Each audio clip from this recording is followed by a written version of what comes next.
नमस्कार मित्रमैत्रिणींनो, माझ्या यूट्यूब चॅनलमध्ये तुमचं स्वागत आहे.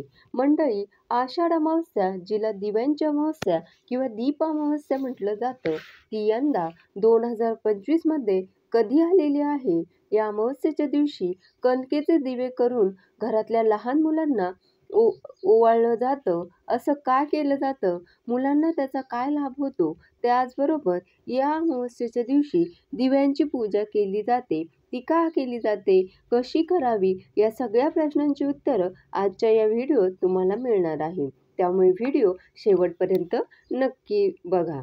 सगळ्यात पहिला प्रश्न, दीप अमावस्या किंवा दिव्यांची अमावस्या यंदा कधी आहे?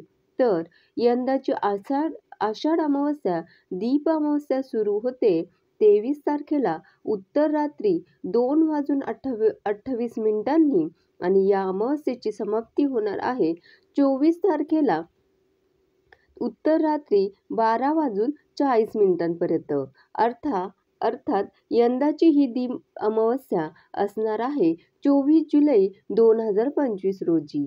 सगळ्यात महत्त्वाचं म्हणजे 24 तारखेलाच गुरु पुष्यामृत योग सुद्धा आहे.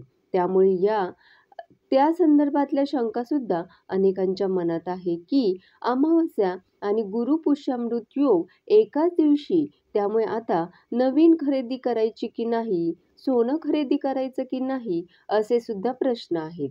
याही प्रश्नांची उत्तरं तुम्हाला याच व्हिडिओत मिळणार आहे. तर आता तुमच्या पहिल्या प्रश्नाचं उत्तर मिळालं.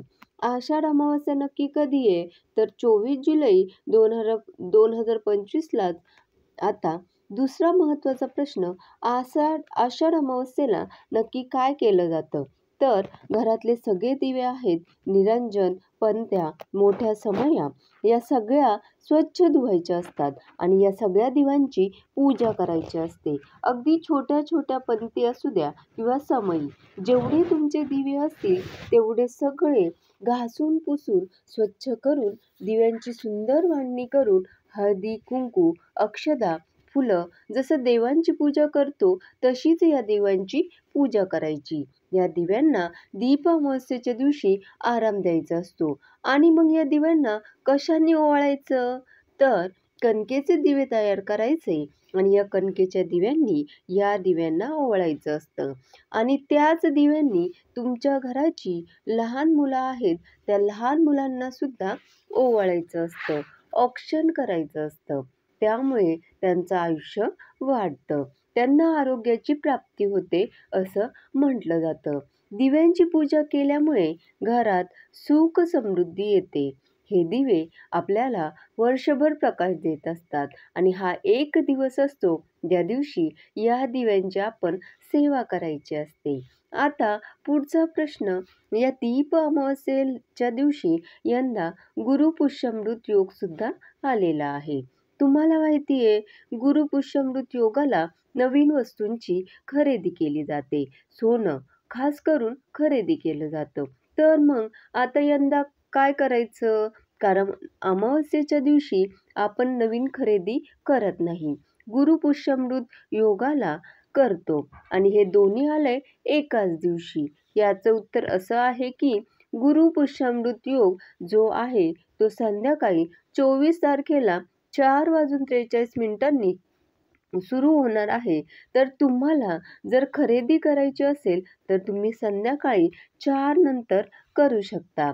त्याचबरोबर तुम्ही जो हा योग आहे त्या योगाचा जास्तीत जास्त लाभ करून घेऊ शकता. गुरु पुष्यामृत योग आणि आषाढ अमावस्या एकाच दिवशी आलेली आहे. त्यामुळे तुम्ही दिव्यांची पूजा कराल तेव्हा भगवान श्रीहरी विष्णूंची सुद्धा पूजा करा. कारण गुरु पुष्यामृत योगावर भगवान श्रीहरी विष्णू आणि माता लक्ष्मीची पूजा केली जाते.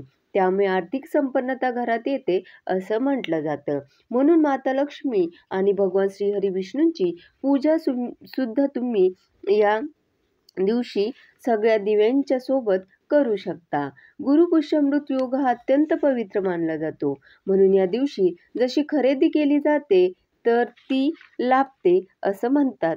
तसंच या दिवशी केलेली साधना सुद्धा भरपूर फळ मनुष्याला देत असते. या दिवशी केलेल्या साधनेचा लाभ साधना करणाऱ्या व्यक्तीला होत असतो.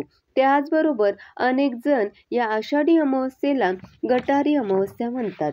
ते अतिशय चुकीचं आहे, कारण ही खरं तर दीप अमावस्या आहे. या दिवशी आपल्या मनातला अंधार जाऊन मनामध्ये प्रकाश उजळेल अशी कृत्य करायची असतात. त्यासाठी साधना उपासना करायची असते. पण या उलट श्रावण सुरू होणार म्हणून लोक त्याचा उलट अर्थ काढतात आणि नको ती कृत्य करतात. पण हा खरं तर मोठा गैरसमज आहे. दीप अमावस्येचा हा दिवस आपल्या मनातला अंतःकरणाचा नाश करण्यासाठी उपयोगात आणला जातो. या अमावस्येला केलेली साधना घरातल्यांची प्रगती करून देणारी ठरते. तुम्हाला जर आर्थिक अडचणी असतील, घरात पैसा टिकत नसेल, तर या दिवशी तुम्ही महालक्ष्मी अष्टकाचा 11 वेळा पाठ नक्की करा. महालक्ष्मी अष्टक हे अत्यंत म्हणायला सोपे आहे. पण या दिवशी या प्रकारे 11 वेळा जर महालक्ष्मी अष्टक म्हटलं किंवा श्री सुक्ताचं पठण केलं तर माता लक्ष्मीची कृपा होते. घरात पैशाची कमतरता कधीही भासत नाही. मद्यप्रेमींना गटारी वाटणारी ही अमावस्या खरं तर तुमच्या मनात, तुमच्या जीवनात प्रकाश घेऊन येणारी आहे. आणि म्हणूनच लक्षात ठेवा की ही अमावस्या दीप अमावस्या आहे, गटारी नाही.